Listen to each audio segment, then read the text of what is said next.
कि इस दुनिया में करोड़ों लोग पैदा हुए और होते रहे इंसान बन के, और सब बराबर। फिर कुछ लोग पैदा हुए, अब उनका दावा है कि वो मुक्त से पैदा हुए थे। मुझे नहीं पता वो कैसे पैदा हुए थे, लेकिन चूंकि उनको अपने को श्रेष्ठ बताना था तो वो कहे कि हम अलग तरीके से पैदा हुए। कैसे हुए? मुखस से जायते ब्राह्मण बाहुर नाम क्षत्रिय, तो हम आपसे श्रेष्ठ हैं।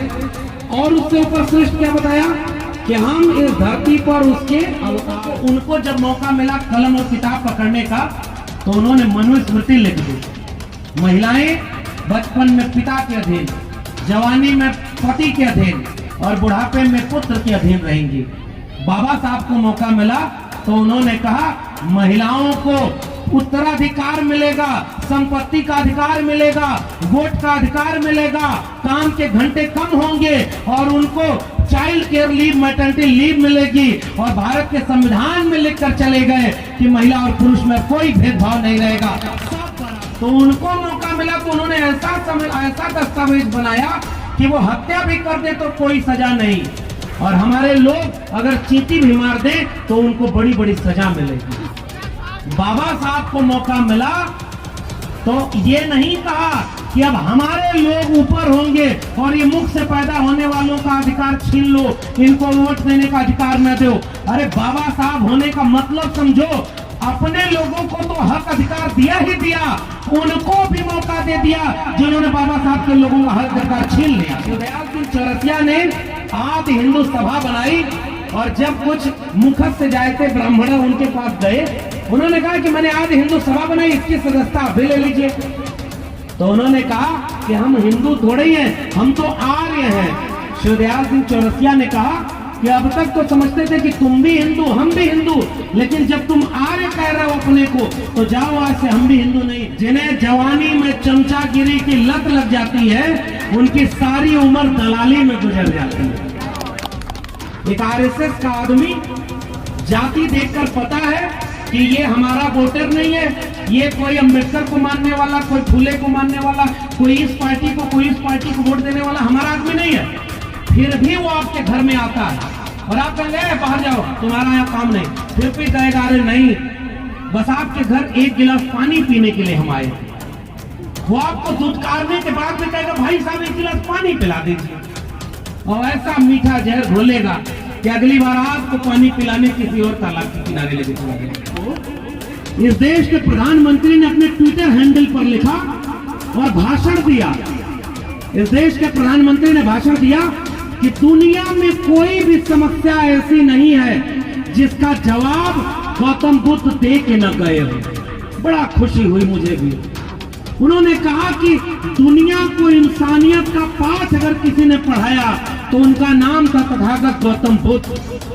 और थोड़ी ही देर बाद उनका पुराना ट्वीट देख रहा हूं तो उसमें दिख रहा है अमेरिका में जाके भाषण दिए कि मैं युद्ध के देश से नहीं बुद्ध के देश से आया हूं, और जब भारत में देख रहा हूं तो बुद्ध के मानने वालों के खिलाफ युद्ध छेड़े हुए हैं।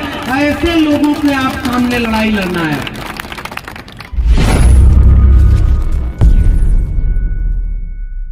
गीत होगा, हमारे बीच में आए हैं, बैठे रहेंगे, गीत होगा एक उनका।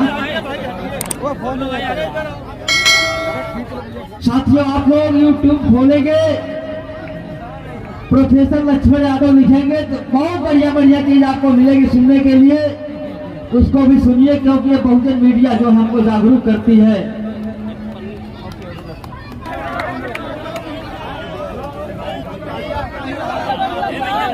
पंचशील बुद्ध विहार, डॉक्टर अंबेडकर जन्मोत्सव समिति, आनंद पर्वत दिल्ली के सभी आयोजकों को बहुत आभार और धन्यवाद कि आपने हमें यहाँ आमंत्रित किया। और महात्मा ज्योतिबा फूले और बाबा साहब की साझा जयंती में आए हुए आप सभी सम्मानित लोगों को मेरा क्रांतिकारी जय भीम, जय मंडल, जय संविधान है, इनकलाब जिंदाबाद। सबसे पहले आयोजकों को बधाई कि उन्होंने बाबा साहब डॉक्टर अंबेडकर के साथ महात्मा ज्योतिबा फूले की जयंती को एकजुट करके साझा जयंती मनाने का कार्यक्रम किया है। आज जरूरत इसी साझेपन की है कि हम सब मिल करके एक दूसरे के दुख सुख में काम आए और एक दूसरे की हिम्मत पहचान कर इस देश में आगे बढ़ने का काम करें। इसी साझेपन की जरूरत है। अभी अंबेडकर नगर से आई हुई बहुजन गायिका मालती जी जब अपना एक गीत प्रस्तुत कर रही थी जो जनगीत था, उसका एक बोल था कि धरती ने दिया है ना अंबर ने दिया है, हमको जो दिया है अंबेडकर ने दिया है। मुझे लग रहा है कि वह वैचारिक गीत बहुत बहुत धन्यवाद कि इस तरह के आंदोलन के कई रूप होते हैं। कई बार घंटों घंटों भाषण दे लीजिए और कोई एक आध गीत दिल को छू जाए तो वो उसमें भारी पड़ता है। इसलिए मैं उनको बहुत धन्यवाद देता हूं और ये गीतों का भी क्रांतिकारी कारवां यूं ही आगे बढ़ता रहे। और यहां आनंद पर्वत में आकर के एक कंफ्यूजन मुझे हुआ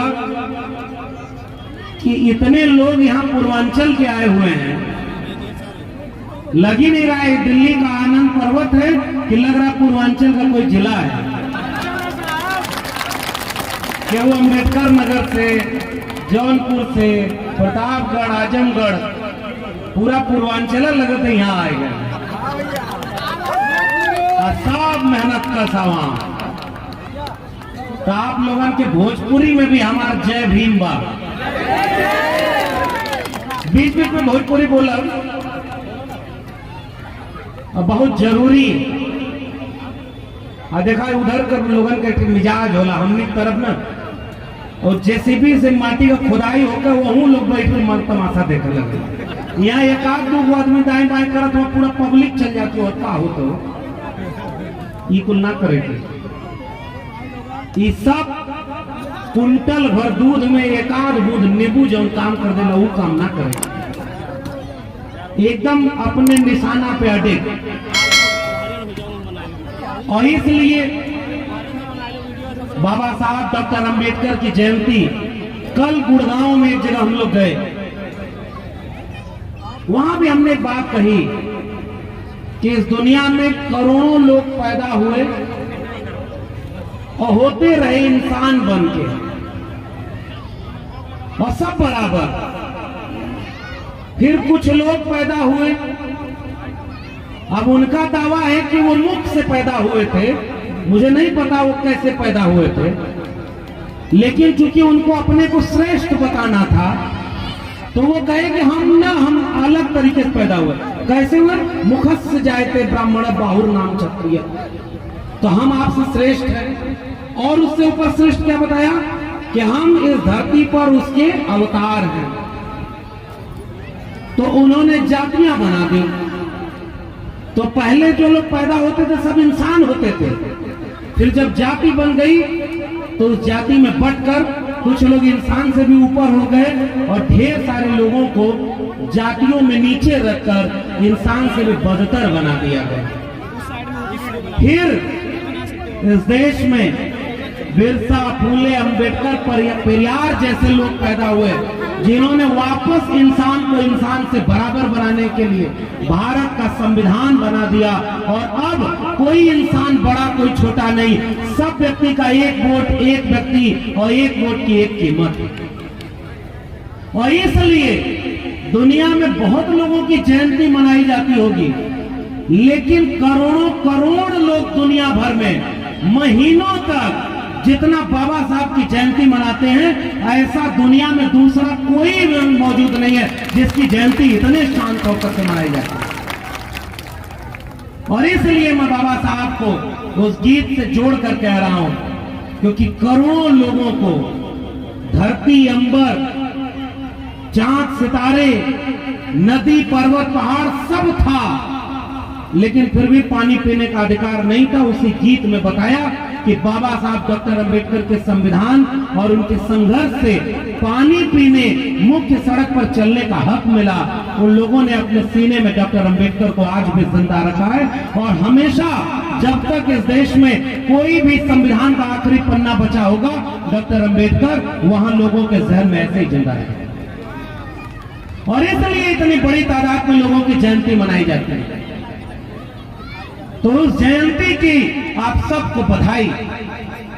महात्मा ज्योतिराव फूले जिसकी साझा जयंती आप मना रहे हैं। बाबा साहब को इस देश में कहा जाता है, पहले तो आजादी के बाद गायब करने की कोशिश की गई,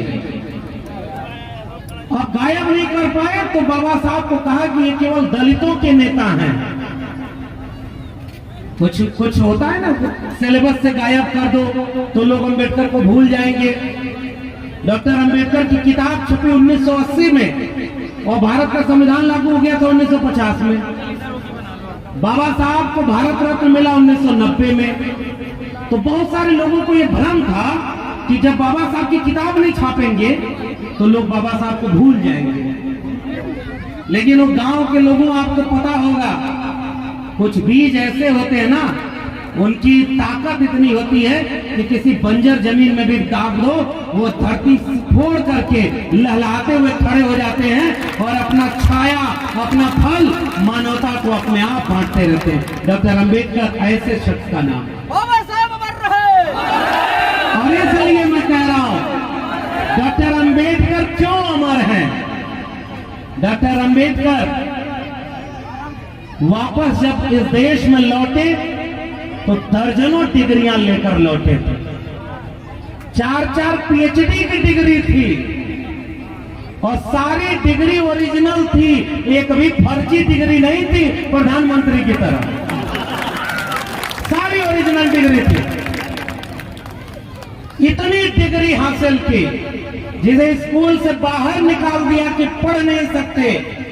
उसने जब हाथ में कलम कायदे से पकड़ी तो सारी ओरिजिनल डिग्रियां हासिल की।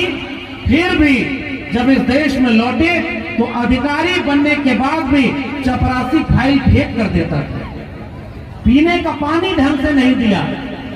तो डिग्री कीमत से अगर कीमती होती तो बाबा साहब के साथ अपमान नहीं होता। और पिछले दिनों अभी राजेंद्र पाल गौतम साहब बैठे हुए हैं, हम लोग एक कार्यक्रम में वहां गए थे और मैं बार बार उस कार्यक्रम को याद करता हूं सर। उस जगह में लगा कि ऐसी कोई ताकत है सयाजी बाग गुजरात बड़ोदरा में कि बाबा साहब जब इतना तिरस्कार हुआ तो बाहर आकर के रोए बैठे वहां, और चाहते तो इतनी डिग्री थी विदेश चले जाते।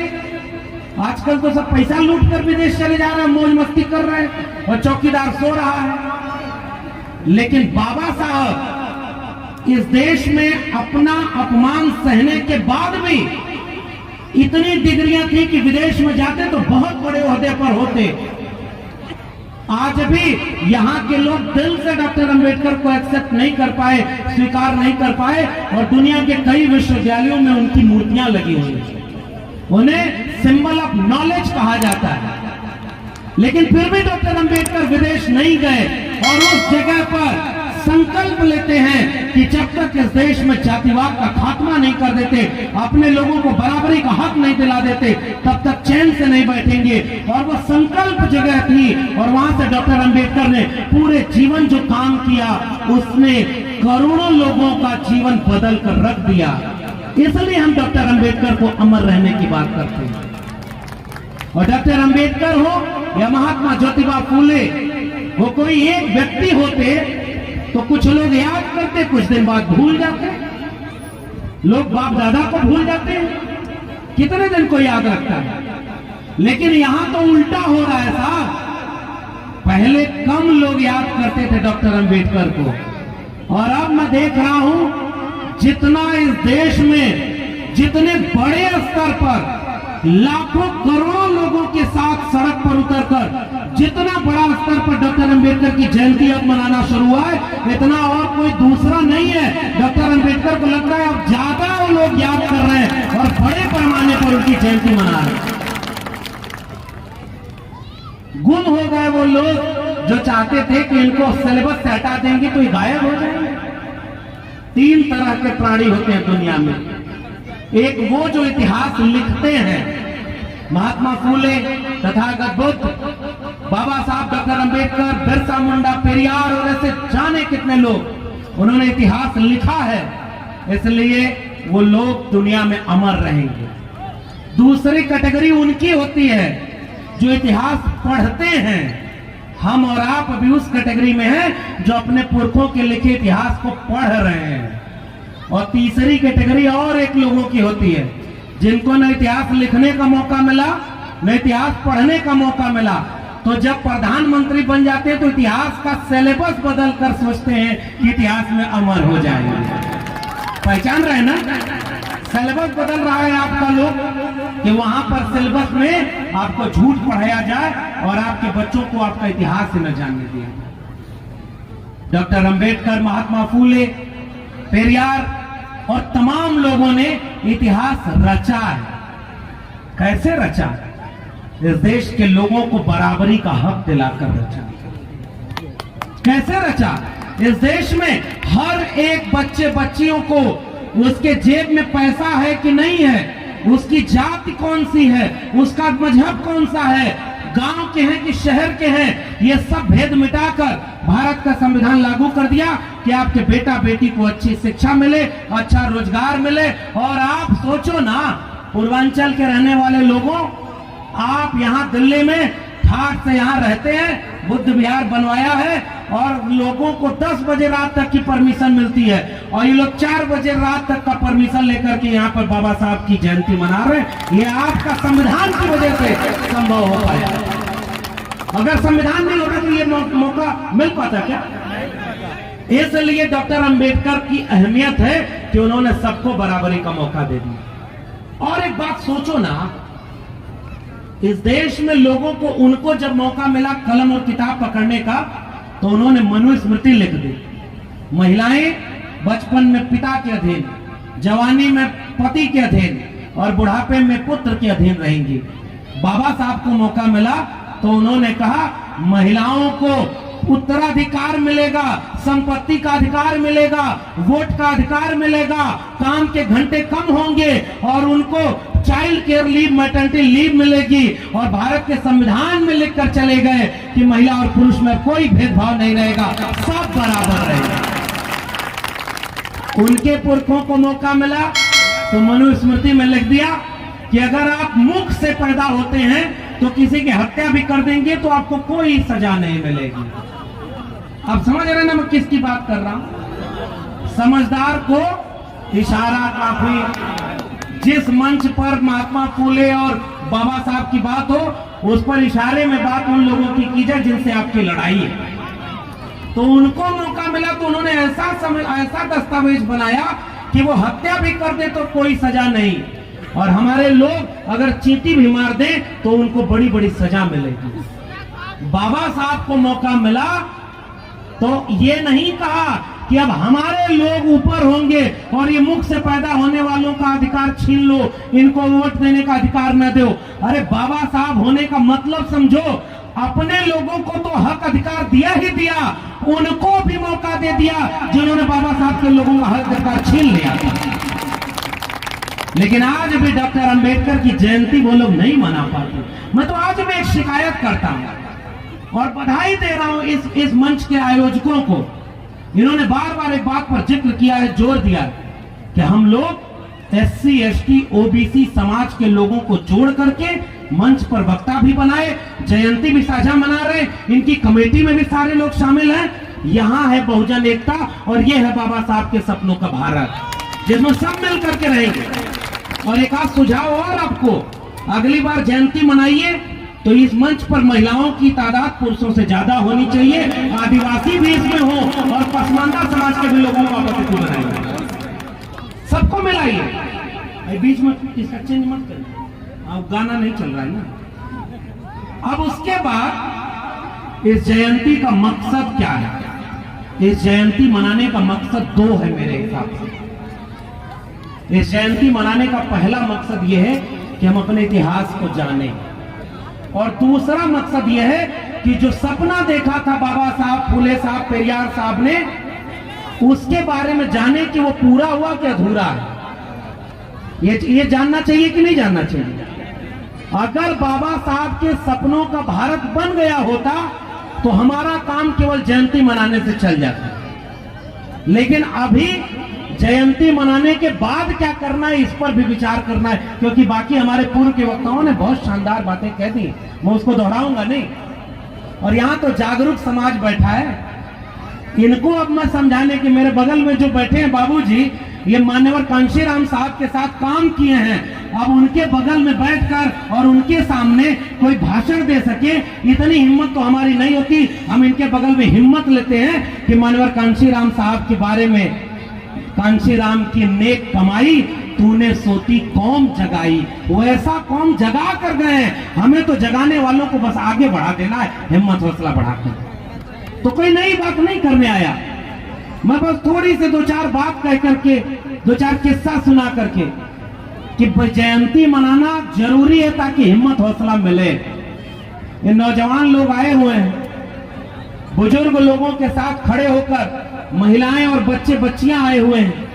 ये लोग जब इस जयंती से जाएंगे, अगर पहली बार आए हैं तो घर जाकर अपने माता पिता से पूछेंगे कि ये किसकी जयंती मनाई जा रही है।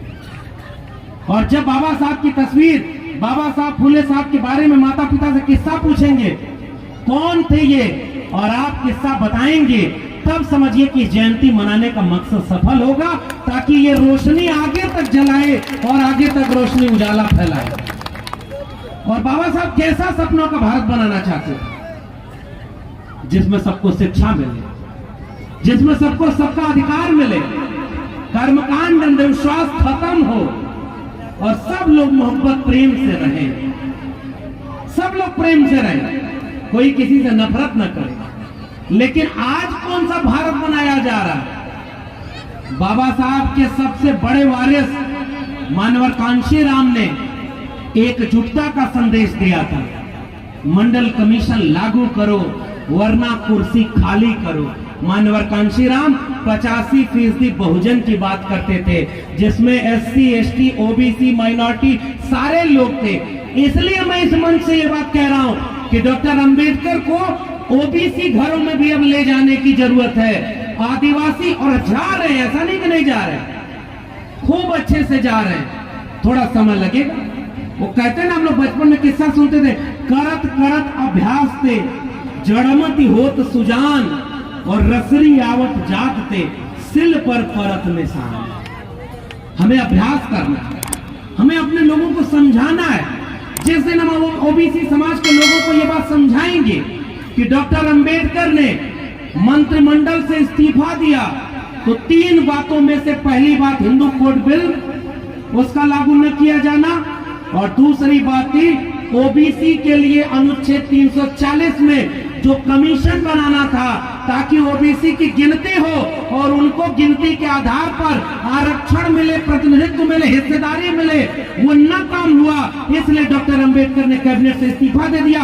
ये बात जब तक OBC के घर घर बताएंगे, दोनों बाहें खोल करके OBC एक दिन ऐसा आएगा डॉक्टर अंबेडकर को अपना मानना शुरू कर देगा। अभी हमें ये बात उन लोगों तक ले जानी है, डॉक्टर अंबेडकर को। आजकल कुछ लोग कहते हैं ना कि उनका धर्म खतरे में है। जागो तुम OBC लोगों, दलित लोगों, आदिवासी लोगों, हिंदू हो। एक शख्स का नाम ले रहा हूं और उसके बारे में जब मैंने पढ़ा तो देखा कि इतिहास क्या है। शिवदयाल सिंह चौरसिया। शिवदयाल सिंह चौरसिया ने आदि हिंदू सभा बनाई, और जब कुछ मुखत से जाए थे ब्राह्मण उनके पास गए, उन्होंने कहा कि मैंने आदि हिंदू सभा बनाई, इसकी सदस्यता अभी ले लीजिए। तो उन्होंने कहा कि हम हिंदू थोड़े ही हैं, हम तो आर्य हैं। शिवदयाल सिंह चौरसिया ने कहा कि अब तक तो समझते थे कि तुम भी हिंदू हम भी हिंदू, लेकिन जब तुम आर्य कह रहे हो अपने को तो जाओ आज से हम भी हिंदू नहीं। उन्होंने backward classes league, depress classes league वैसा ऑर्गेनाइजेशन बनाया। पेरियार ललित सिंह यादव, चंद्रिका प्रसाद जिज्ञासु और शिवदयाल सिंह चौरसिया, इन सारे लोगों ने मिलकर 1948 में लखनऊ में एक अधिवेशन किया पिछड़ा वर्ग सम्मेलन का, और उसकी अध्यक्षता करने के लिए किसे बुलाया? बाबा साहब डॉक्टर भीमराव अंबेडकर को। यह है बहुजन एकता जो हमारे पुरखे बना के गए भाई। हमें तो वो इतिहास लोगों को बताना। और बाबा साहब डॉक्टर अंबेडकर ने उस जगह पर ओबीसी समाज के लिए एक बात कही थी, जो उनके वारिस मानवर कांशीराम ने एक ही किताब लिखी अपने जीवन में। उन्होंने कहा कि बाबा साहब ने किताबें बहुत पर्याप्त लिखी, हमारे पुरखे लिख दिए हैं, अब मुझे लोगों को जोड़ना है। लेकिन फिर भी एक किताब लिखी, उसका नाम बताओ आप लोग, क्या लिखा था मानवर कांशीराम ने? चमचा युग। न हो तो पढ़िएगा, मजा आएगा। और आजकल तो और उसे पढ़ा जाना चाहिए। जिन्हें जवानी में चमचागिरी की लत लग जाती है, उनकी सारी उम्र दलाली में गुजर जाती है। मानवर कांशीराम ये बात कह के गए। और उन्होंने कहा कि भाई जो हक अधिकार की बात में करे वो आपकी जाति का होकर के भी किसी के हाथ का चमचा है। और उस किताब में वापस मानवर कांशीराम ने ये बात दोहराई जो बाबा साहब ने 1948 में कही थी कि इस देश में आज भी सबसे ज्यादा हकमारी ओबीसी समाज के लोगों की हो रही है। और अब मैं खुशी से ये बात साझा कर रहा हूं, इस साल के पहले तक बाबा साहब की जयंती किसी ओबीसी सम्मेलन में मनाने के लिए मुझे नहीं बुलाया गया। ओबीसी समाज के लोग अलग अलग सम्मेलन करते हैं इस देश में। लोहिया को याद करते हैं, बाबू जयदेव बाबू को याद करते हैं, पेरियार को याद करते हैं। और मैं कानपुर गया हूं, पेरियार ललित सिंह यादव के गांव में लोग अपने पुरखों को धीरे धीरे याद कर रहे हैं।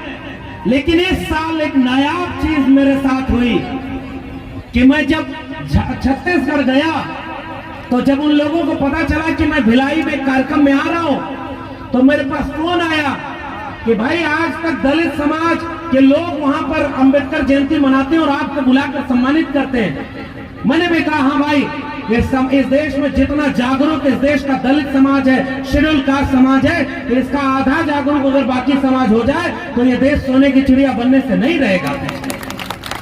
और तब उन लोगों ने कहा कि आपकी बातें सुनते हुए हम ओबीसी समाज के लोग और सारा ओबीसी मिलकर के बाबा साहब डॉक्टर अंबेडकर की जयंती मना रहा है और उसमें आपको वक्ता बनाकर बुला रहा है। मैं अपना पहले वाला कार्यक्रम छोड़ करके पहले वो ओबीसी समाज के कार्यक्रम में गया और वहां बाबा साहब की जयंती मनाने हुए लोगों को सलाम करके आया हूं। ये भारत बदल रहा है भाइयों, बस कुछ दिन की और बात है, हम लोगों को एकजुट करने में कामयाब हो जाएंगे। बदलाव आ रहा है, बस चिढ़ाना नहीं है किसी को। अगर हम अपने लोगों को चिढ़ाएंगे, ताना मारेंगे, तो वो सुधरेगा, हमसे छिटक जाएगा। जैसे आजकल कई लोग कुछ कहते हैं कि भाई जोर से वो जय भीम बोलते हैं और हाथ में कलावा भी बांधते हैं। अब मान लो आप उसको चिढ़ा दोगे और कैंची ले घूमोगे, अभी कलावा काटो नहीं तो बाबा साहब के सच्चे वारिस नहीं हो। मान लो वो दबाव में काट लेगा, अभी मन से तो वो गया नहीं है डर ना, बाहर जाके 2 ठो कलावा बांध लेगा, आप क्या करेंगे? और अगली बार आपके कार्यक्रम में नहीं आएगा। बाबा साहब भी किसी की कैंची लेकर नहीं घूमे। बाबा साहब ने लिखा, पढ़ा, बोला और घर घर लोगों को समझाया।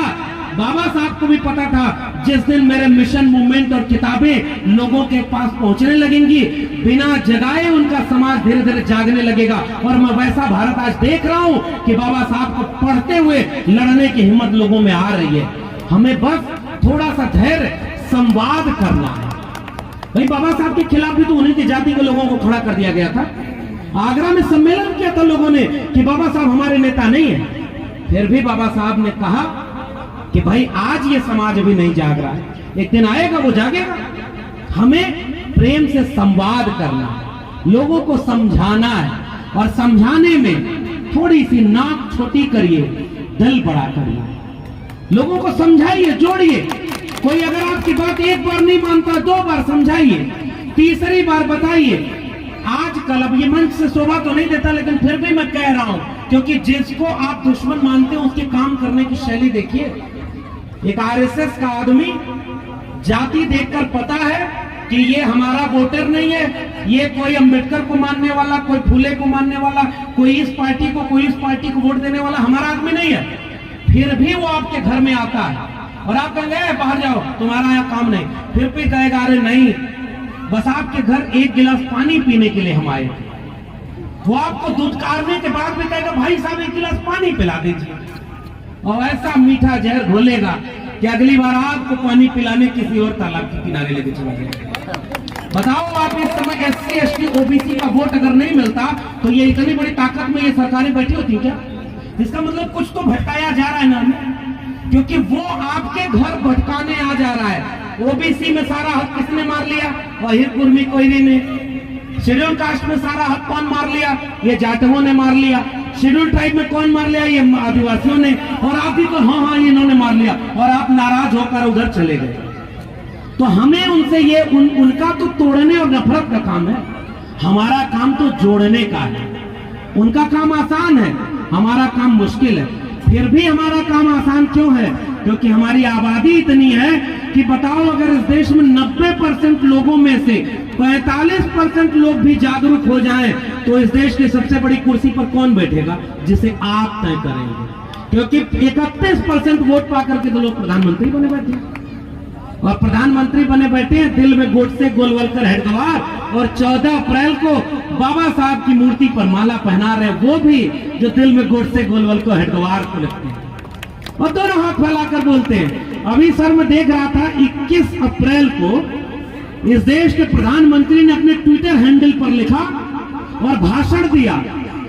इस देश के प्रधानमंत्री ने भाषण दिया कि दुनिया में कोई भी समस्या ऐसी नहीं है जिसका जवाब गौतम बुद्ध दे के न गए हो। बड़ा खुशी हुई मुझे भी।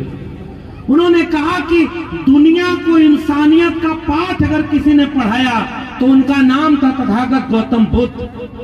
और थोड़ी ही देर बाद उनका पुराना ट्वीट देख रहा हूं तो उसमें दिख रहा है अमेरिका में जाके भाषण दिए कि मैं युद्ध के देश से नहीं बुद्ध के देश से आया हूं, और जब भारत में देख रहा हूं तो बुद्ध के मानने वालों के खिलाफ युद्ध छेड़े हुए हैं।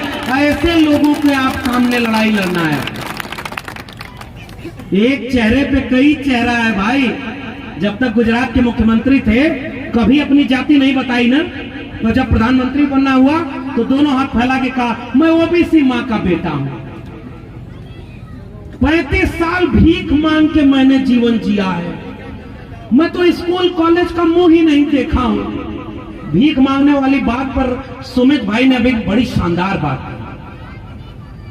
उनके लोग भीख मांगने को भी गौरवान्वित करने वाली बात कहते हैं, और हमारे लोग सबसे महत्वपूर्ण बात क्या कहते हैं? श्रम करके जीवन जीने की बात करते हैं, मेहनत करके जीवन जीने की बात करते हैं। चाहे वो कबीर हो, चाहे रविदास हो, गुरु नानक हो, पलटू दादू भीखा बुल्ले शाह बाबा फरीद हो, ज्योतिबा फूले हो, पेरियार हो, या बाबा साहब डॉक्टर अंबेडकर, मेहनत करके खाने की बात करते हैं। और इसीलिए हमारे यहाँ एक शब्द दिया गया है श्रमजीवी। 90% कमेरा लोग हैं और 10% लुटेरा हैं, जिनके लिए शब्द दिया गया है परजीवी। 90% लोगों का पैसा ये परजीवी लोग लूट के जा रहे हैं। यह है अंबेडकर के सपनों का भारत, जिसमें हमको वापस अपना पैसा लेना है। और पैसा कहां कहां से ले जा रहे हैं? सौगंध मुझे इस मिट्टी की मैं देश नहीं बिकने दूंगा, याद है कि नहीं? भाई कुछ बात तो कंटेम्पररी आज की करनी जरूरी है कि नहीं? पता चला जयंती मना के गए, वोट बोले कि गया। वो बेच रहे हैं भारत को, मैं चैन से कैसे सो जाऊं, सौगंध मुझे इस मिट्टी की मैं देश नहीं बिकने दूंगा। समझ गए ना?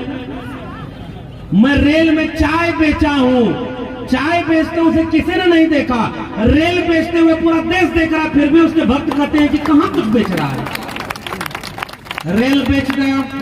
रेलवे में आज भी सबसे ज्यादा कर्मचारी आपके समाज के, हमारे समाज के। रेलवे क्यों सबसे पहले बेची गई, इसके षड्यंत्र को समझिए।